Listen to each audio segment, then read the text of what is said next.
एक से एक बढ़ करके महत्वपूर्ण है। ये नहीं कहते हैं कि आप कथनी न करिए, करनी के साथ साथ कथनी होना चाहिए, और फिर रहनी हो तो क्या पूछना। भोजन स्वादिष्ट सुपाच्य के साथ साथ पौष्टिक भी हो, शुद्ध भी हो तो क्या कहना। भोजन स्वादिष्ट तो है लेकिन शुद्ध नहीं है, पौष्टिक नहीं है तो अधूरा है भी। ऐसे कोई ज्ञान, कोई विचार, प्रवचन आचरण में उतरा हो, रहनी में भी हो, तो ऐसे ज्ञान की कथनी भी महत्वपूर्ण होती है। और दूसरा कोई उससे लाभ नहीं लेगा तो कहने वाले को स्वयं लाभ मिल रहा है, उसका अभ्यास हो रहा है ज्ञान का, उसकी रहनी में पुनरावृत्ति हो रही है और बड़ा संतोष मिल रहा है। तो ज्ञान की चर्चा बहुत जरूरी है, सबको चर्चा करनी चाहिए और चिंतन करना चाहिए, ग्रंथों का अध्ययन मनन करना चाहिए। ग्रंथों का अध्ययन क्या है?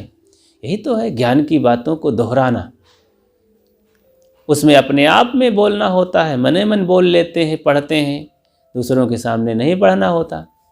अध्ययन में ऐसे एक बिना पुस्तक के अध्ययन होता है, अपने जीवन को हम आंख मूंद करके देखते हैं, हमारे मन में कितना दोष है, मन इंद्रियां कितना शांत है, कितना मन में विकार है, कितना दूर हुआ, कितना सद्गुण बढ़े, ये सारी चीज़ों का हिसाब किताब साधक करता है।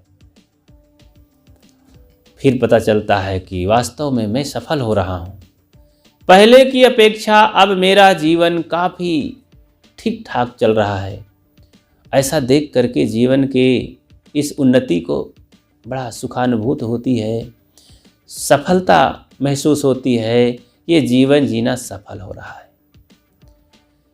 जब ऐसा नहीं दिखता है तो साधक तड़फड़ाता है कि मैं क्या कर रहा हूँ, ये कहाँ फंसता चला जा रहा हूँ, मेरा जीवन निरर्थक है, मौत पता नहीं सिर पर कब धमक पड़े, सिर पर ही तो बैठी है, वो खड़ी है, कब प्राण पखेरु उड़ जाएं, धोखे में शरीर चला जाएगा। ये महत्वपूर्ण जीवन, इतना सुनहला समय, तो समय और जीवन को महत्व समझते हुए साधक सदैव अपनी कथनी करनी रहनी की एकता में रहता है और अपने जीवन को सफल बनाता है।